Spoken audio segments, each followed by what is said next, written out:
জীবনের এই ৩টি ধাপে দুঃখ করবেন না। প্রথম ধাপ ৫৮ থেকে ৬৫ বছর। কর্মক্ষেত্র থেকে আপনি দূরে সরে যান। আপনার ক্যারিয়ারে যত সফল বা ক্ষমতাবানই হন না কেন, এই সময় আপনাকে একজন সাধারণ ব্যক্তি হিসেবেই দেখা হবে। তাই পুরনো চাকরি বা ব্যবসার মানসিকতা এবং শ্রেষ্ঠত্বের অনুভূতি আঁকড়ে ধরে রাখবেন না।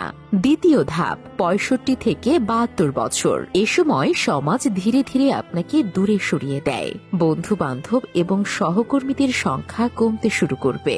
আগের কর্মস্থলে হয়তো খুব কম মানুষই আপনাকে চিনবে। আমি আগে ছিলাম বা আমার এক সময় ছিল, এই কথাগুলো বলার কোনো প্রয়োজন নেই, কারণ তরুণ প্রজন্ম আপনাকে চেনার প্রয়োজন মনে করবে না।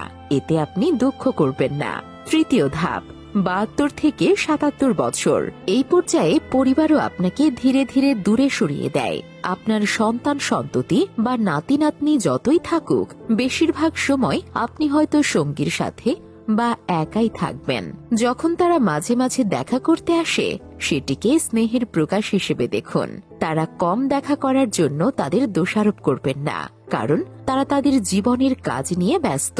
এবং ৭৭-এর পর থেকে পৃথিবী আপনাকে ধ্বংস করতে চায়। এ সময়ে মন খারাপ বা দুঃখ করবেন না, কারণ এটি জীবনের শেষ ধাপ এবং সবাই একদিন এই পথেই যাবে।